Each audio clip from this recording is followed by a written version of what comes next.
Thank you, colleagues. Sorry, we're going to have to move on to the next item of business, which is a statement from John Swinney, the Deputy First Minister, on COVID-19. Now, the Deputy First Minister will take questions at the end of his statement. I would encourage all members who wish to ask a question to let me know by putting their name in, or put an R next to their name in the chat function on Blue Jeans. But if I may, I'll call on Mr. Swinney, the Deputy First Minister.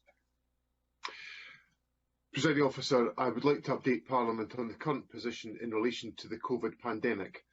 I will not announce any changes to the current restrictions, but I will set out some additional support for students, and I will also outline our current thinking on issues such as travel restrictions. First, though, I would like to give an overview of the current course of the pandemic in Scotland, and to do that I will start by giving a brief summary of the latest statistics. The total number of positive cases reported yesterday was 1,049. This represents 9% of all tests carried out and takes the total number of cases that are positive to 174,002. I can also confirm that by 8:30 this morning, 437,900 people had received their first dose of the vaccine. That includes 51% of all 80-year-olds living in the community. 2,010 people are now in hospital, a reduction of 6 from yesterday, and 149 people are in intensive care, a decrease of 2 from yesterday. I also regret to report that in the last 24 hours, a further 87 deaths have been registered of patients who first tested positive over the previous 28 days. The total number of deaths under this measure is now 5,796. Once again, I send my condolences to all of those who have lost a loved one during this pandemic. Presiding Officer, the figure for new deaths that I have just read out is heartbreaking, and the number of new cases and of people in hospital continues to be of deep concern to the government. But recent figures should also provide us with some cautious confidence that the lockdown restrictions are beginning to have an effect. At the start of the year, in the 7 days to Friday the 8th of January, an average of 2,356 people in Scotland were testing positive for COVID every day. That's 302 new cases for every 100,000 people in the population. Last week, in the 7 days to last Friday, that number had fallen from 2,356 to 1,384. That is approximately 180 new cases for every 100,000 people. There now seems to be little doubt that the lockdown restrictions are reducing case numbers rather than simply stabilising them. But case numbers still remain far too high. In fact, they are still more than a third higher than they were just 1 week before Christmas. And of course, because we've had high infection rates for many weeks now, our National Health Service is under considerable strain. As Parliament has just been advised, there are currently around 2,000 people in hospital with COVID. That is about 500 people more than was the case last April. And there are approximately 150 people in intensive care with COVID. That is fewer than in the spring of last year, but it still puts a significant burden on the National Health Service as it tries to handle other winter pressures. We're now seeing some evidence that hospital numbers may be starting to stabilise, but they will take time to fall. And at the moment, any relaxation of restrictions could cause them to increase further. All of this means that although we are definitely seeing signs of improvement, the position in Scotland remains precarious. As a result, at this morning's Cabinet meeting, as I have indicated, we decided not to make any changes to the current lockdown measures. They will remain in place until at least the middle of February. This means, among other things, that there is no change to the current position in relation to education. Remote learning for school pupils will continue to be the default position, and we will provide a further update on education arrangements next week. And for university and college students, plans for a staggered return will be kept under continuous review. Presiding Officer, these current restrictions are tough, and the Scottish Government is constantly assessing whether there is additional support that we can provide to the organisations, businesses and individuals who need it most. In relation to business, it is maybe worth noting that this week, new funds have been launched to provide support for brewers, travel agents, our wedding industry and indoor football centres. In relation to support for individuals, I've just mentioned our colleges and universities. The pandemic has caused additional financial difficulties for students. For example, many students who were reliant on part-time jobs have found themselves out of work. The ongoing restrictions around student accommodation are also causing difficulties for students and also for educational institutions. The Government has decided today, therefore, to allocate a further £30 million worth of support. £10 million of this will be used to help colleges and universities which have lost revenue, for example, if they have refunded rents for accommodation which is not being used. And £20 million will provide further hardship support for students, including students who are having to pay rent on properties that they cannot occupy. We are hugely grateful to our students and our educational institutions for the way in which they are cooperating with us and helping us to tackle COVID. We hope that this support will help them to manage as they do that. Presiding Officer, the Cabinet this morning also discussed the support grants that are paid to people who are self-isolating. We will make an announcement soon on extending eligibility for those grants, and Parliament will be updated at the earliest possible opportunity. Providing help for those who need it most while they are self-isolating is clearly the right thing to do, and it will also help us to keep the virus under control. It is one of the ways in which we can strengthen our test and protect system in the weeks and the months ahead. Travel restrictions will also play an important part in keeping the virus under control by reducing the risk of new cases and new variants being imported. We have engaged with the UK Government for some time on improving border controls, and while we have had some discussions on issues such as quarantine hotels, we have not yet been cited on what the UK Government intends to announce or when it intends to announce it. I understand that decision has been deferred to this evening. Border controls will work best on a four-nation basis.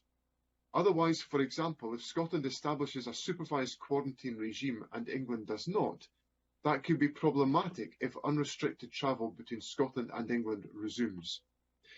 The Scottish Government believes that a comprehensive system of supervised quarantine is required, and so I can confirm that the Scottish Government will initially go at least as far as any UK Government announcement in enhancing quarantine arrangements, including through the use of hotels.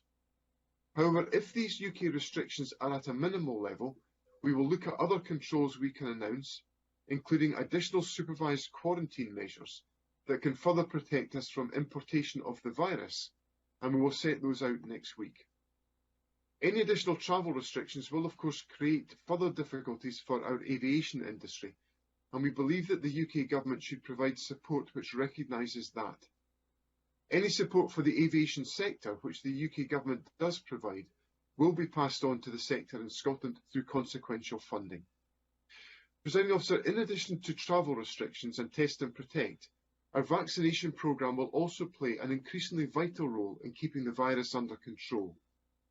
We have now given a first dose of the vaccine to more than half of over 80-year-olds in Scotland. In addition, 95% of older care home residents and 95% of frontline health and social care workers have now received their first doses. Letters are going out at the moment to people in the age group 70 to 79, and we expect to give a first dose of the vaccine to everyone in that age group by the middle of February. In time, but not immediately, but in the very near future, vaccination should start to significantly reduce the number of people who die from COVID. In the longer term, as more and more people are vaccinated, we should see an impact on hospital admissions and transmission rates. And of course, ultimately, the vaccination programme, combined perhaps with some continuing restrictions, offers us a way out of this pandemic. However, for the immediate future, as I have outlined, very strict restrictions continue to be necessary. And as part of that, it is essential that people who have had the vaccine continue to follow the rules, and that we all still physically distance from people who have had the vaccine. Presiding Officer, I know that these restrictions remain difficult for people across Scotland to endure, but they are essential and they are working. They are reducing case numbers, and by doing that, they are saving lives. So I would appeal to members of the public to stick to the letter and also the spirit of the rules. If you live in a level 4 area, and level 4 of course includes the whole of mainland Scotland, then you must stay at home unless you're going out for an essential purpose. Do not have people from other households in your house, and do not go into theirs. Work from home wherever possible, and if you are an employer, support your employees to work from home if they can. And follow the facts advice at all time when you are out and about. By doing that, we can protect ourselves, our loved ones, and our communities. We can relieve some of the pressure that health and care workers are currently facing, and we can keep the virus under control while vaccinations proceed. So please stay at home, protect the National Health Service, and save lives. I express the government's thanks to everyone who is doing exactly that. Thank you very much, Deputy First Minister. We'll now take some questions. Our first question is from Jamie Green, to be followed by Jackie Bailey. Jamie Green. Thank you, Presiding Officer. Can I thank the Deputy First Minister for sight of his statement, and we offer our condolences to those who have also lost their lives in recent days. We heard this morning from education expert Professor Lindsay Pattison that the learning experience of half of our school pupils is still not satisfactory. And we know that despite the very best efforts of our teachers, that plans for online learning are still letting down many parents and pupils. Of course, we welcome the extra funding made available today and announced for students at university, something which we called for. But I also hope we might see some urgency from this government to give all pupils the same online learning experience that they deserve, because we must stop the attainment gap from growing even wider. Today, though, I would like to ask the Deputy First Minister about our key weapon in the fight to get our pupils back into classrooms and get life back to normal for everyone. The SNP's COVID vaccine rollout has been slow and it has been sluggish. Yesterday, the First Minister tried to blame that on delayed figures, which we can see from today's statement is simply nonsense. People do not understand why this government has 500,000 doses of the vaccine sitting there unused.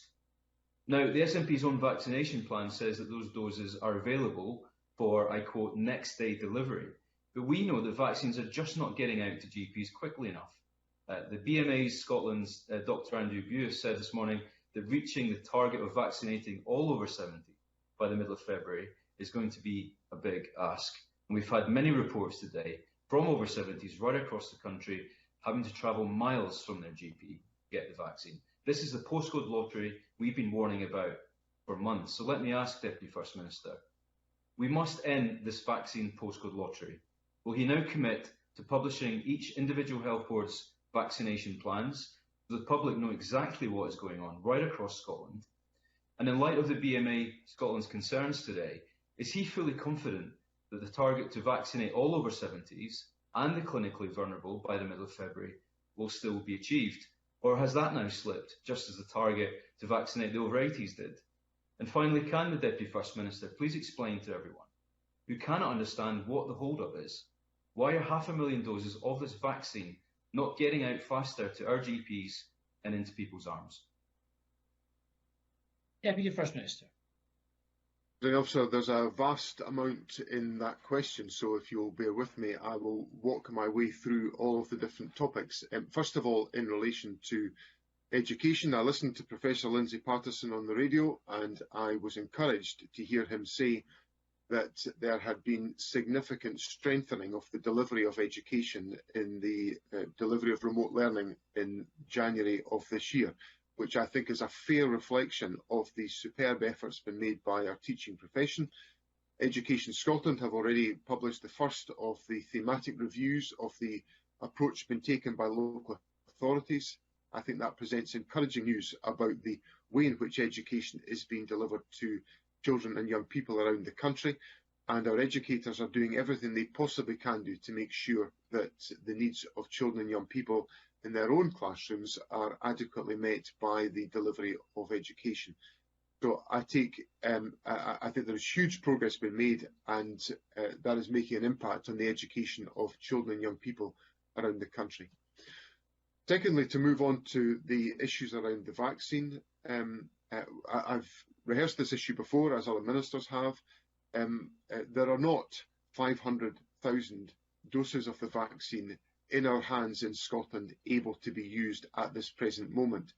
There are more vaccines that have been allocated to Scotland than are in our hands, and they will be drawn down as soon as the distributors are able to verify those supplies and to distribute them on to us in Scotland. And that's the orderly path that we are taking.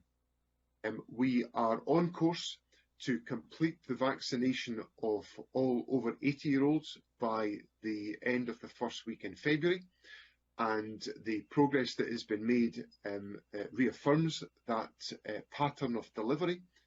And there are now letters arriving in the households of individuals in the over 70s grouping, inviting them to come for their vaccinations. Now, some of these vaccinations will be undertaken in centres that are not local GP centres. But that is for very good reason, because in many cases they will be undertaking significant volumes of vaccination, which is more akin to the delivery of the Pfizer vaccine, which of course comes in much larger batches than the Oxford AstraZeneca. So there is a clear rationale as to why that would be the case. So let me reassure Parliament and members of the public that good progress has been made on the delivery of the vaccine for over 80s. We have already got to over 95% for care home residents. We know the care home residents are the ones who are the most at risk of morbidity from COVID. We have got to over 95% with care home residents. We are in a majority now in over 80s, and that task will be completed by the end of the first week in February, and we will move on to the next priority grouping and complete that by the middle of February, as announced. Thank you very much, Deputy First Minister, and I hope not all the questions will be quite as long as Mr Green's. Jackie Baillie to be followed by Willie Rennie. Can I start by thanking the Deputy First Minister for an advance copy of his statement, and I too regret the further deaths from COVID in Scotland and send condolences to all those affected. We do know that many families are worried about the continuing closure of schools. There are multiple cases of families in my constituency and indeed across Scotland struggling to homeschool their children. Education Scotland point to a lack of Chromebooks, poor IT, poor broadband, and teachers report a lack of support and guidance. Children are simply falling through the gaps, and many, far too many, are being left behind. Local councils are struggling to provide the resources for the scale of the educational challenge faced. Today, we hear from Audit Scotland that councils have a staggering budget gap of £767 million as a result of COVID. So can the Deputy First Minister tell me, therefore, why the Scottish Government is sitting on £800 million of unspent money from the UK Government for COVID-related expenditure? Why is this not being allocated to help struggling families homeschool their children? And why is the SNP not putting our children's education and well-being at the very top of the agenda? Cabinet Secretary. Presiding Officer, that was the familiar take on all issues education from Jackie Baillie, and of course it is far from reality. The government has put in place resources to support the delivery of education in the exceptional circumstances that we face, whether that was the money we put in place to recruit 1,400 additional teachers and in excess of 200 additional support staff within our education system, or the £45 million that I just allocated a couple of weeks ago to assist in the delivery of education by the recruitment of further staff or by the enhancement of IT connectivity for individual pupils, or whether that is the £25 million that the government has already put in place to purchase Chromebooks and connectivity solutions for 70,000 pupils the length and breadth of the country, which was the estimated number of children and young people who had difficulties accessing technology that were provided to us by local authorities. So the government has put in place a huge amount of financial support to assist the delivery of education at local level. In addition to that, Education Scotland has provided what I would describe as well-received curricular advice by the education system. It has been endorsed by the Education Recovery Group, which of course involves local authorities and also professional associations. And in addition to that, Education Scotland has been working with local authorities to provide the resources for online learning that are provided by eSchool and by the West of Scotland and Tayside Collaboratives, which provide over 500 recorded lessons available to be utilised by schools around the country, in addition to tutorial support for senior phase pupils in pursuing their qualifications.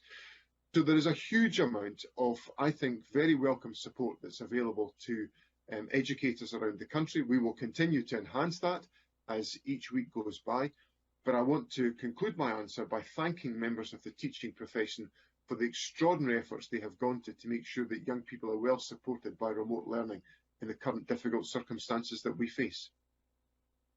Thank you very much. And we call Willie Rennie to be followed by Patrick Harvey. Willie Rennie.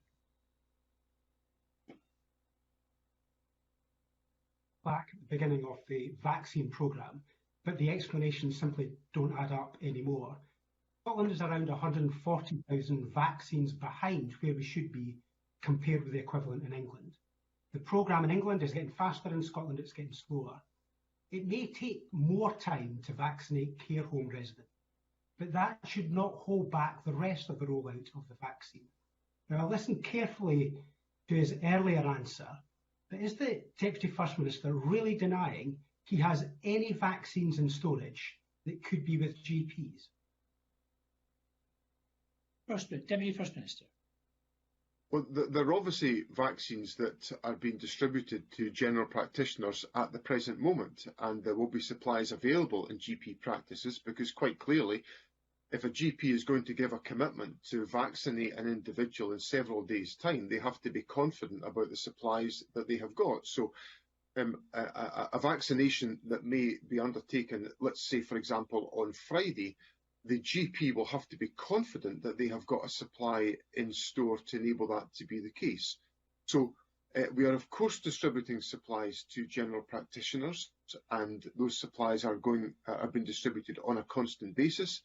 They will continue to be drawn down according to the requirements and the needs of GPs in relation to fulfilling the categorisation that has been agreed through the acceptance by the government of the priorities of the Joint Committee on Vaccination and Immunisation.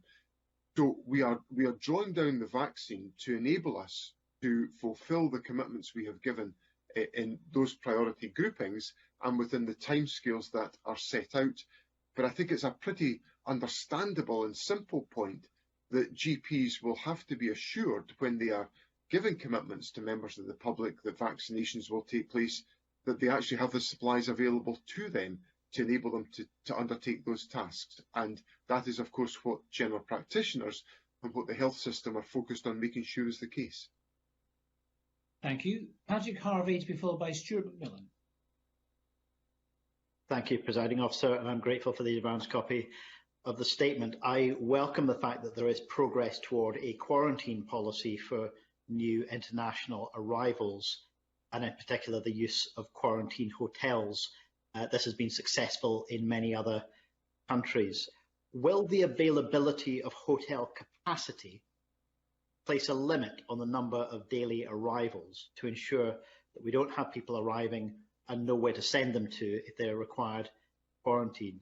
And more importantly, if quarantine hotels are going to be an effective policy for the relatively small number of international travels, why is this approach not also being taken for the much larger number of people within our population who are required to self-isolate? Again, some of the countries most successful at tackling COVID have been much more ambitious about supported self-isolation. The quarantine hotel policy should reflect our approach to these people needing to self-isolate as well. Deputy First Minister. Presiding Officer, there are two distinct but related issues in the question that Patrick Harvey has put to me. The first is in relation to quarantine hotel arrangements, and Mr Harvey will understand that the government is considering many of the details about this question and will update Parliament at the earliest possible opportunity, and that work is very actively underway within government just now. I don't think there would be an issue about capacity being available. There is quite clearly capacity within the hotel sector, given the absence of tourism and business travel activity at the present moment. So I don't think there would be any operational challenges in that respect. What we obviously have to make sure is that there is an aligned system to make sure that all cases can be properly dealt with as appropriate. In relation to the questions on self-isolation, as I indicated in the statement, the government has put in place already measures around self-isolation financial support. We are looking afresh at that to determine whether it is adequate, and we will come back to make further announcements about that in due course, because the substantive point that Patrick Harvey makes is correct. One of the most effective ways of interrupting the spread of the virus is by making sure that individuals are self-isolating where they are testing positive. For some individuals in society, that will be easier given their domestic and financial circumstances than it will be for others.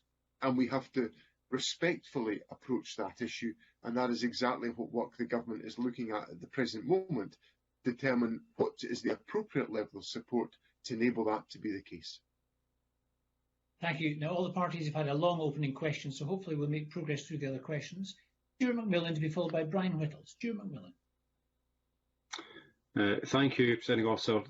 Can the Deputy First Minister highlight what funding is available to taxi operators, as they don't appear to be eligible for the Taxi and Private Hire Driver Support Fund, yet they often actually cover the costs of the licences and overheads for the drivers? John Swinney. Presiding Officer, the eligibility criteria for this scheme have been set out, and obviously if a taxi operator is meeting those eligibility criteria, they will be able to receive appropriate financial support. So I would simply encourage taxi operators to consult that criteria and to identify the routes and the basis by which they may be able to access the financial support that's available for taxi for the taxi system within Scotland. Thank you. Brian Whittle to be followed by Claire Adamson. Thank you, Presiding Officer. As more of the most vulnerable are vaccinating, this is inevitably going to have an effect on the need for restrictions. So can I ask the Deputy First Minister what modelling the Scottish Government has done to adapt restrictions and develop a roadmap out of those restrictions as more of the most vulnerable are protected? I'm especially concerned around access to loved ones within care homes and the impact the vaccines will have within those care homes. Deputy First Minister. I understand the significance of the question that Mr Whittle raises, and the sensitivity and the necessity of loved ones to be able to visit their loved ones in care homes. But one of the issues about which the government will be anxious to stress the importance, even once vaccination has taken place, for individuals to follow the rules on physical distancing and the wider regime that we have put in place to try to prevent the circulation of the virus. I think one of the things that we are worried about is that there is a sense that once people are vaccinated, the pressure is off. The pressure is not off at all, because COVID will still be in our community, which is why I made the point in my statement earlier on of the importance of still following many of the rules and the restrictions that are in place, even once people have been vaccinated, to provide the maximum protection for individuals within our society. So we will continue to set out what is the safe way to proceed, but I think it's important that I stress the importance of us operating in a fashion where we follow the rules that are in place to ensure that we minimise the spread of the virus from individual to individual. Thank you. Claire Adamson to be followed by Rhoda Grant. Very much, Presiding Officer. Deputy First Minister, a number of businesses in my Motherwell and Wishaw constituency have not been able to access financial support for lack of a business bank account. Will the Scottish Government consider widening its main support schemes to allow local authorities to verify applicants in other ways, such as council tax or VAT registration, and get financial assistance to those businesses without a business bank account? Deputy First Minister. Officer, our framework is based on a pretty fundamental point that most businesses will have business bank accounts. But we have recently widened the eligibility criteria to give some flexibility to local authorities to use other data where they are satisfied that the business is operating in the fashion that we would all ordinarily accept or expect. So there is more flexibility now in place to local authorities to use evidence in addition to the existence of a business bank account. Thank you. Rhoda Grant, to be followed by Christine Graham. Thank you, Presiding Officer. After COVID business support funds are announced, there is a delay while the Scottish Government issues the criteria for each fund to councils. This builds in delays, and because these monies are ring-fenced, it also makes it difficult for councils to meet the specific needs of their own areas. And while there are discretionary funds available, they're small in comparison. Will you consider removing the ring fence from all COVID business support funding and allow councils to deal with the differing needs of their own communities? Deputy First Minister. I understand the difficulty here, Presiding Officer, but what I would invite Rhoda Grant and members to reflect on is the Government is often encouraged to put in place specific funds for specific sectors to provide assurance to individual sectors that there is financial support available to them. I was just asked by Mr McMillan a short time ago about the available support for taxi drivers, for example, where there has been quite clear parliamentary and community proposals for such ventures to be brought forward. So I think there is a need to reflect both the general levels of business support, which the Strategic Business Framework Fund that we have in place is designed to do, and the specific funds that are available for individual sectors to try to make sure that we are meeting the needs of everybody in these circumstances. Now, we move at pace with local authorities to agree the eligibility criteria to ensure that we can distribute money as quickly as possible, and that's very much the thinking that goes into the approach behind the various schemes that we have in place for local authority distribution. Thank you. Christine Graham, to be followed by Edward Mountain. Thank you very much, Presiding Officer. Deputy First Minister, in my constituency, food bank volunteers at Pennycook have already received their first vaccination from NHS Lothian, which defended this by saying the Scottish Government guidance was not clear. Category 2 of the JCVI priority list states frontline health and social care workers, as indeed does NHS Lothian's frequently asked questions cite. Now, I applaud and value the contribution of food bank volunteers, but I would not have defined them as frontline social care workers. Deputy First Minister, is NHS Lothian just plain wrong? Deputy First Minister. Presiding Officer, we would expect all health boards to follow the very clear guidance that's been set out by the Joint Committee on Vaccination and Immunisation, and indeed some further detail on this has been provided by the Chief Medical Officer to aid understanding and appreciation. I think the guidance is really very clear. I think it involves no ambiguity about the criteria that are involved, and I would assure Christine Graham that the Government has taken forward a message to set out clearly and simply the priorities set out by the Joint Committee, which is a prioritisation based on the exposure to risk of COVID and the risk of mortality. And it's a very serious set of criteria that have been set out, and criteria which I think are very clearly understood by all. Edward Mountain, to be followed by George Adam.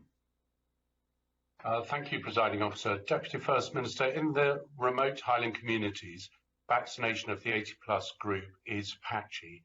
I'm hearing of some GPs who will only receive their first batch of vaccine for this group this week, making the original target of vaccinating them by the end of January unachievable.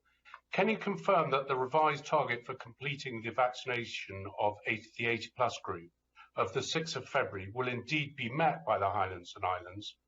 The GPs are not convinced, and if not, what additional support the Scottish Government will provide to speed up vaccine to roll out across my region? Deputy First Minister. I think Mr.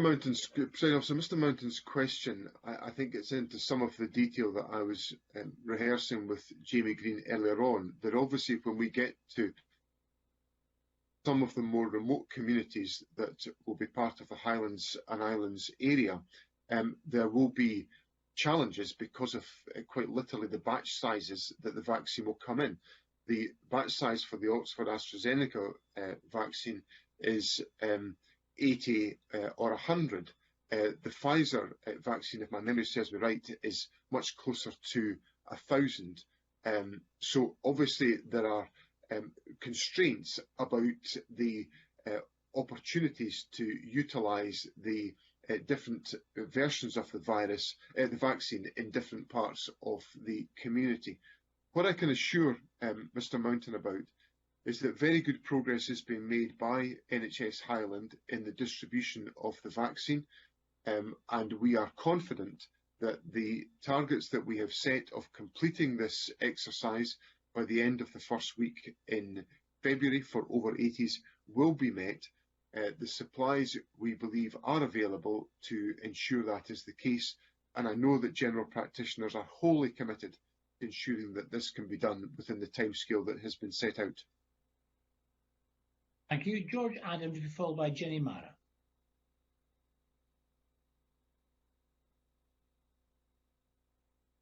Thank you, Presiding Officer. Does the Deputy First Minister agree with me that with furlough scheme set to end in March, this could cause further uncertainty for businesses and their employees? And surely not the only MSP who had issues with constituents losing their jobs or uncertainty and the chaos that pursued towards the end of last year. So can I ask if the Scottish Government is making representations to the UK Government to ensure that businesses have greater clarity and certainty should current restrictions need to stay in place beyond March? Deputy First Minister. Presiding Officer, the extension of the furlough scheme, albeit at the last minute, was very welcome, and it has provided important stabilisation support within the economy.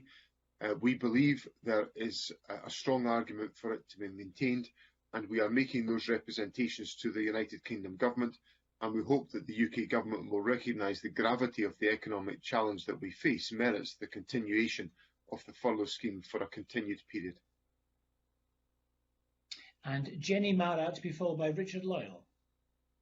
Presiding Officer, I want to ask why unpaid carers have moved down the vaccination priority list from the first wave to Group 6, which is now in May. And I also have a constituent who has been refused the COVID vaccine because of an allergy to penicillin. Does this not exclude large numbers of people? And if the Deputy First Minister doesn't have that answer to hand, would you be able to write to me on this issue, please? Deputy First Minister. Presiding Officer, on the first point in relation to the prioritisation for the vaccine, we are following the advice given to us by the Joint Committee on Vaccination and Immunisation, which we believe to be the robust and reliable assessment of the groups that face the greatest degree of risk from the virus. And we are following that to make sure that we reduce the risk of mortality as a consequence of the virus. Now, in relation to the second point on the case that Jenny Mara has raised with me, I will explore that issue directly and arrange for the Health Secretary to reply to Ms Mara on that question. Obviously, it's important that clinical advice is offered in all circumstances in relation to the virus, but I'll ensure that that detail is supplied to Jenny Mara in due course. Thank you. And Richard Lyle. Thank you, Presiding Officer. Finances at this time are dire for families. The £20 a week uplift in universal credit has been an essential lifeline for hard-pressed families, helping keep their heads above water during the pandemic. Yet the Westminster Government are intent on removing this crucial funding. This will plunge already struggling families into financial turmoil. Can the Deputy First Minister explain what discussions the Scottish Government has had with Westminster about extending this vital support? Deputy First Minister.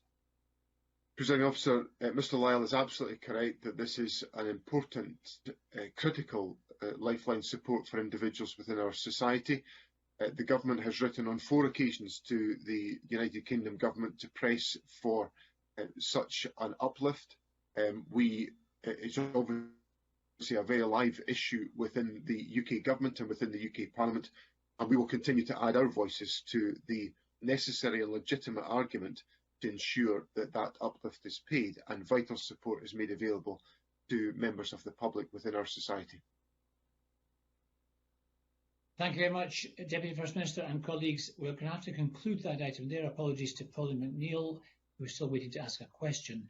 But we're going to move on to the next item of business, and I'm going to hand over the chair to my colleague, Lewis MacDonald.